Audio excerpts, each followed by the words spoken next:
I was trying to scare you, didn't get you. But this one probably will.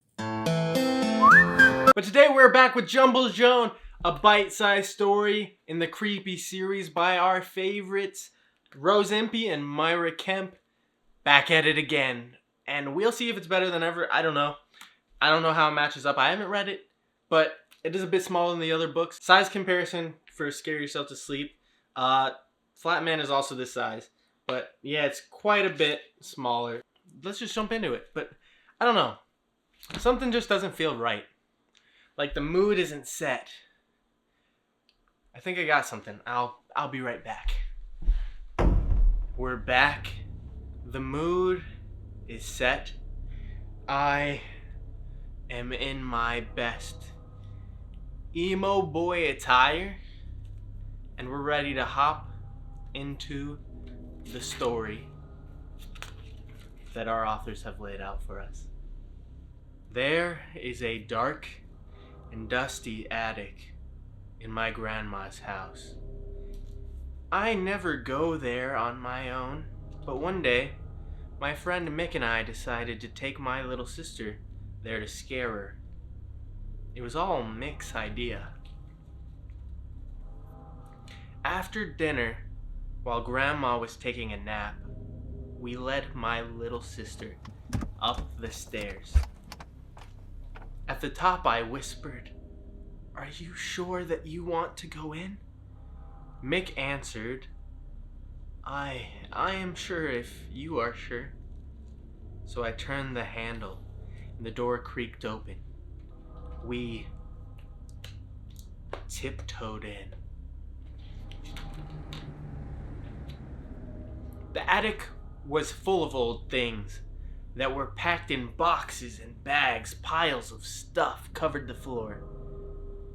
A tall brown rocking horse stood in the middle of the room. It had big teeth and staring eyes. "Should we ride it?" I asked, and Mick winked at Mick. Mick said, "Oh, I wouldn't if I were you. It looks like it is one of those 10 o'clock horses." What is that? Does that mean the horse is about to get put down? 10 o'clock horses? I asked. Mick said, at night, when it's dark and you cannot fall asleep, listen very carefully. When the clock strikes 10, you will hear the gallop of horses' hooves. Close your eyes and do not peek. If you do, you will see the 10 o'clock horses breathing on your window, watching you. Well, that's what 10 o'clock horses mean. Not to ruin the mood, but I thought he meant they were about to get put down and made into glue. Thankfully not. But horses watching you in your sleep, not as scary as the Flatman so far. Or scare yourself to sleep in the slightest. If they catch you awake, they will come crashing into your room to snatch you from your bed. Then they will carry you off into the cold, dark night. As we stood looking at the rocking horses with the staring eyes, it suddenly rose into the air. Then its mouth came crashing down, mouth wide open, ready to bite us. Mick and I jumped out of the way just in time. Get away from there," I told my sister. "Do you want the horse to bite you?" Sometimes she is lucky that I'm here to look after her. Next, Mick spotted a huge cage that was covered with a cloth. It looked as if something were sleeping inside, not wanting to be disturbed. "You'd better stay away from there," I said. Or else what?" asked Mick. "Or else the deadly vampire bat may get you." Deadly vampire bat? "Yes," I said. "For over 100 years, it has lived in that cage. As long as it is kept in complete darkness, it's harmless." Nice imagery. Oh, dang, that's kind of cool. I didn't notice this, but it's the blanket's like wings, and okay, that's cool. That's cool. But if the cover is removed and the vampire bat gets one glimpse of human flesh, it'll bite through those bars with its fierce teeth. Then it will grab its victim by the throat. Okay, this is the wording that my Rose Impy gets us with every time. Brutality for children. This is like the kids' equivalent of Mortal Kombat fatalities. Finish him.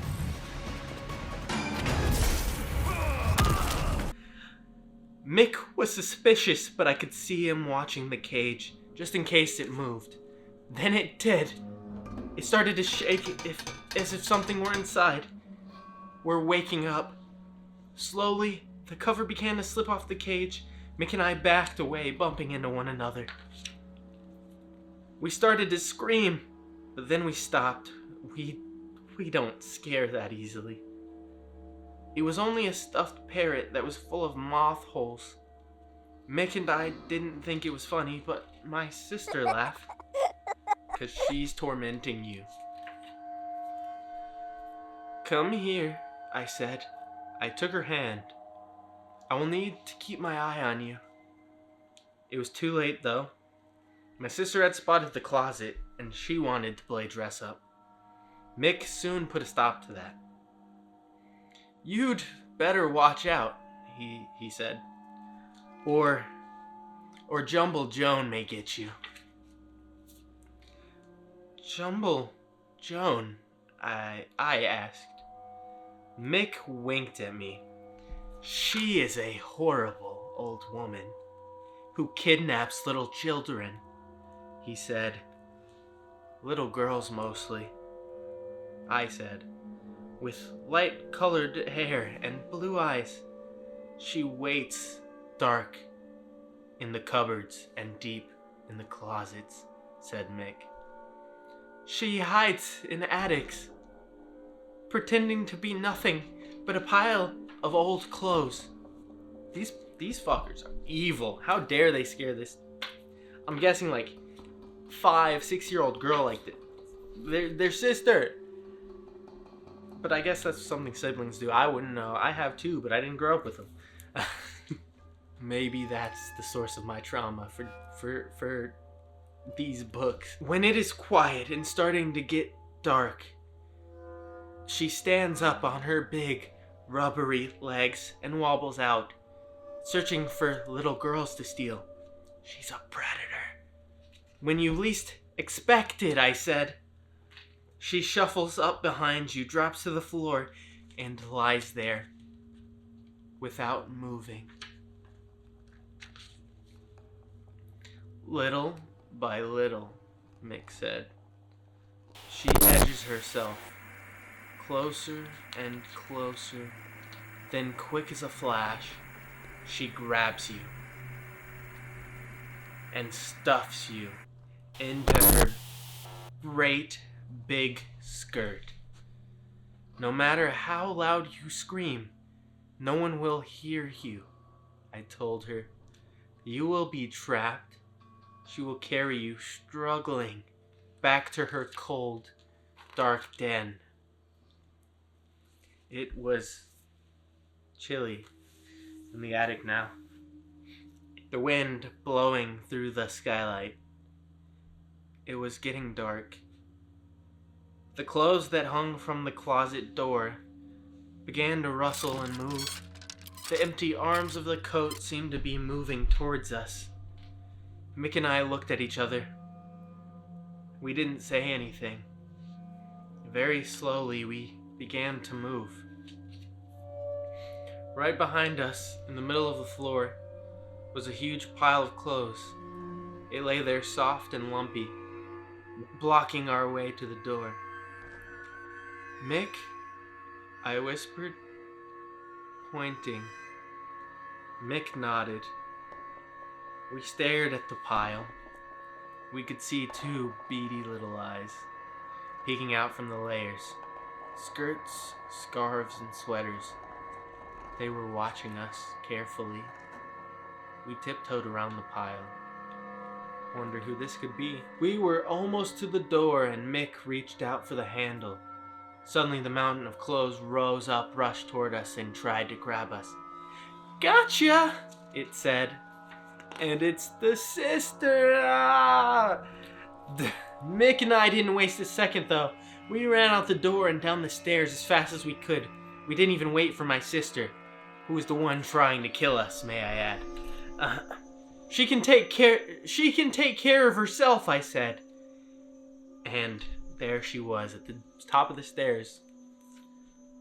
You'll see it there up here, but just in case. Creepily watching down at them with her ominous bunny rabbit. And that's it. That's the whole book. I can't help but be disappointed almost. It wasn't that scary, especially compared to Flatman or Scare Yourself to Sleep, where it depicts brutal things happening and has a wording of like explains things in such detail such as like how the wind howls, or how the invisible man grabs you and takes you into the night where no one is ever going to be able to see you again because he eats up your existence and turns you invisible, or how the flat man's flowy fingers run down your back and give you shivers down your spine as cold as ice. That was the type of things we were getting from the first two books that I read, and this one didn't seem to match up to that. I still kind of enjoyed it. It was a more of a, them getting inside their own heads and just getting scared by their own stories, which it still had some cool imagery through the drawings, but it wasn't as gut-punching, scaring your kids, scarring them for life type trauma like I enjoyed in my childhood with the others, or books similar to the first two, at least. And this one left me disappointed. Jumble Joan. Okay, it wasn't bad. It was a fine children's horror for those 8 and under, because kids nowadays don't want to be scarred by their parents reading the most vile bedtime stories ever. That's what I'm going to do to my kids, though, if I ever have them. But yes, that was Jumble Joan and my opinions on it. We still have 3 more books in this series. We have The Ankle Grabber, The Midnight Ship, and The Flying Vampire. And I'm going to leave it up to you guys, actually. Comment down below which one of these 3 you'd be most interested in seeing next. Because I want to hear your opinion on these, and which one you think is going to be the scariest, just based off of the titles. And what did you think of Jumble Joan? Because did you think it matched up to the others? Do you think it was better? Do you think it was a whole lot worse? Or just a suitable story? Let me hear it from you guys. But like I said, comment down below, and I'll be seeing you and whatever comes next. Bye!